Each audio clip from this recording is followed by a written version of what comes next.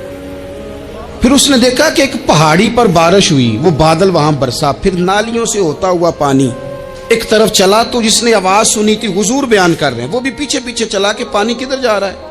اس نے جا کے دیکھا کہ ایک مقام پہ ایک باغ کو وہ پانی لگ رہا ہے اور ایک آدمی وہ پانی لگا رہا ہے۔ اس نے اس سے پوچھا تیرا نام کیا ہے؟ اس نے کہا کیوں؟ کہنے لگا بتا نا۔ اس نے نام بتایا تو کہنے لگا یہی تو وہ نام ہے جو میں نے بادلوں کے اندر سے سنا ہے کہ فلاں کے کھیت کو پانی دے دو۔ اس نے کہا یار تو کیا عمل کرتا ہے کہ اسپیشل تیرے لیے بارش برسے؟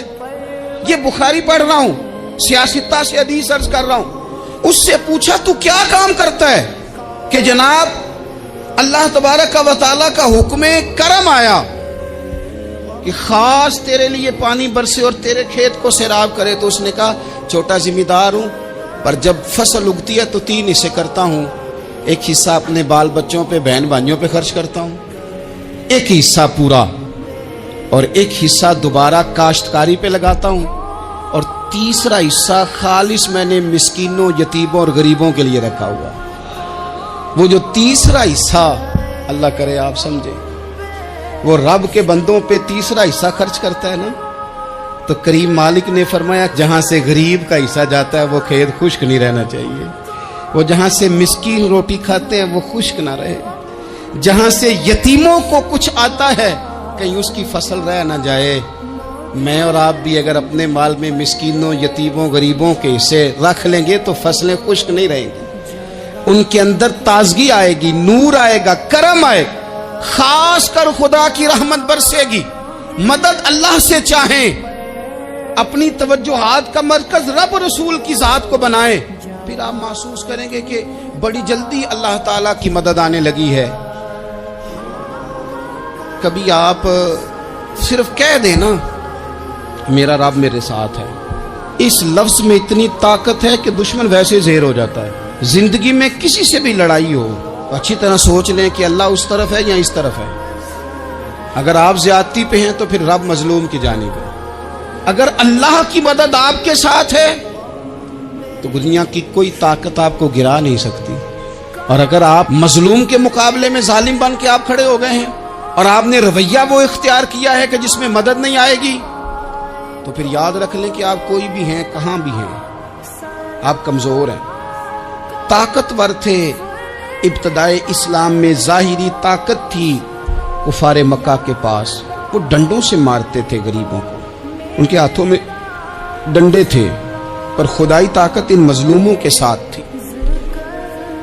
صاحب زرقانی نے لکھا ہے، حضرت زنیرہ رضی اللہ تعالیٰ عنہ ایک لونڈی ہے، غریب ہے، ماڑے دا کی کام محمد نس جانا یا رونا، غریب سادی بی بی اور لونڈی کنیزہ، ایک مشرک کی کنیزہ تھی، انہوں نے کلمہ پڑھ لیا، وہ ڈنڈوں سے مارتا، دروں سے مارتا، تکلیف دیتا۔ حضرت زنیرہ رضی اللہ تعالیٰ عنہ کو اتنا مارا، اتنا مارا۔ اب آپ ایک اور پہلو پر بھی غور کریں، مار بھی پڑ رہی ہے پر خدا ادھر ہی ہے، اللہ کی مدد ادھر ہی ہے۔ رب کہتا ہے کہ پہلے تو صبر کرنا، ان اللہ مع الصابرین، تو صبر کرے گا تو پھر رب کی معیت ملے گی، ذرا ٹھہرنا، تو تھوڑا ڈٹنا۔ ان الذین قالوا ربنا اللہ ثم استقاموا تتنزل علیہم الملائکہ، تو کہے اللہ میرا رب ہے، پھر تو پہلے ڈٹ، پہلے تو نے ڈٹنا ہے۔ ثم استقاموا، جو ڈٹ گیا، تتنزل علیہم الملائکہ، ڈٹنے والے کے لیے مدد آتی، پہلے تھوڑا ٹھہرنا پڑتا ہے، پہلے تھوڑا صبر کرنا پڑتا ہے، حوصلہ کرنا پڑتا، اس کے بعد مدد آتی۔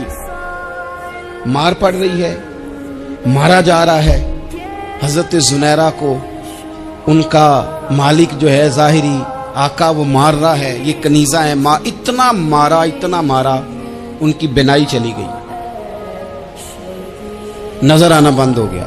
ابو جہل آیا اور کہنے لگا زنیرہ دیکھا نا ہمارے بت تیری آنکھیں لے گئے، معاذ اللہ، لات و منات ہمارے بتوں نے تجھے اندھا کر دیا۔ اب ایسا نہیں ہے کہ بی بی روتی جا رہی ہے، روتی جا رہی ہے، مایوسی مایوسی، معاذ اللہ، پریشانی، غریبی بڑی ہے، پوچھنے والا کوئی نہیں، یہ باتیں نہیں۔ کیا جملے ہیں خاتون کے، کیا لفظ ہیں۔ ابو جہل نے تنزیہ کہا، معاذ اللہ، کہنے لگا دیکھا نا ہمارے بتوں نے تجھے اندھا کر دیا۔ تو جناب زنیرہ آنکھوں کی بینائی گئی ہے، رات کو گئی ہے، دکھ ابھی تازہ ہے، لیکن اللہ پہ جو توکل ہے، اپنے مالک سے جو رشتہ ہے، وہ اتنا مضبوط ہے، اتنا طاقتور ہے، اس میں اتنی گہرائی ہے کہ حضرت زنیرہ بول کے نا اتنی قوت سے بولی، اتنی طاقت سے بولی کہ پورے کفر پر لرزہ طاری ہو گیا۔ فرمانے لگی تمہارے بتوں کی کیا اوقات ہے کہ وہ میری بینائی لے جائیں، یہ میری رب کی حکمت کا تقاضا ہے۔ جب تک اس نے چاہا زنیرہ دیکھتی رہی، اور جب اس نے چاہا زنیرہ کی آنکھوں کی بینائی چلی گئی، اور اگر وہ چاہے گا نا تو بینائی واپس بھی کر دے گا۔ اگر ہو ذوق یقین پیدا تو کٹ جاتی ہیں زنجیریں، اگر وہ چاہے گا تو بینائی آ بھی جائے گی۔ حضرت زنیرہ نے رات کو یہ لفظ کہے، ابو جہل اور سارے کفار ڈر کے سن کے چلے گئے، آپ اطمینان سے آ کے بستر پہ سوئی۔ جب سویرے اٹھی تو اللہ نے آنکھوں کی روشنی واپس کر دی تھی۔ آنکھوں کی اب چھڑی پکڑی ہے، بازاروں میں گھومتی ہیں، کہتی ہیں بلاؤ کدھر ہے تمہارے نعت و منات، دیکھو میرے رب نے روشنی واپس کر دی۔ آ کر میرے ساتھ ادھر آ، ستمگر ہنر آزمائے، تو تیر آزما ہم جگر آزمائے۔ بیمار لوگوں یاد رکھو، کہہ دیا ڈاکٹر نے کہ تو بڑا بیمار ہے، تو بڑا کمزور ہے، یہ ہو گیا وہ ہو گیا، تو ڈاکٹر اپنے علم کے مطابق بات کر رہا ہے، ہوگا تو وہ جو میرا رب چاہے گا۔ کمزور ہو جانا، پریشان ہو جانا، تکلیف میں آ جانا، پتہ نہیں بات ہو گئی ہے تو جانے کیا ہو جائے گا۔ اپنی زندگی کے اندر اپنے رب سے رشتہ مضبوط کریں، رسول کائنات سے رشتہ مضبوط کریں، اللہ والوں سے رشتہ مضبوط کریں۔ حضرت زنیرہ نے پیغام دیا کہ زندگی میں جو جینا چاہتے ہیں تو وہ رب کا نام لے کے جی سکتے ہیں، جو اپنی زندگی میں خوشیاں دیکھنا چاہتے ہیں تو رسول اللہ کے نام پر خوشیاں دیکھی جا سکتی ہیں۔ توکل کی بنیاد پر بندہ خوشیاں لے سکتا ہے، اور اگر انسان میں توکل نہیں ہے تو پھر وہ اس کالے جادو سے بھی ڈر رہا ہے، وہ نیلے سے بھی ڈر رہا ہے، وہ پیلے سے بھی ڈر رہا ہے، وہ فلانے سے بھی ڈر رہا ہے، وہ میرے خلاف فلانا رشتہ دار سازش کر رہا ہے تو ڈر رہا ہے، فلانا میرے بارے میں یہ کر رہا ہے تو ڈر رہا ہے، وہ پتہ نہیں دنیا ادھر ہو جائے گی تو کیا ہو جائے گا، اٹھ باندھ کمر کیوں ڈرتا ہے، پھر دیکھ خدا کیا کرتا ہے۔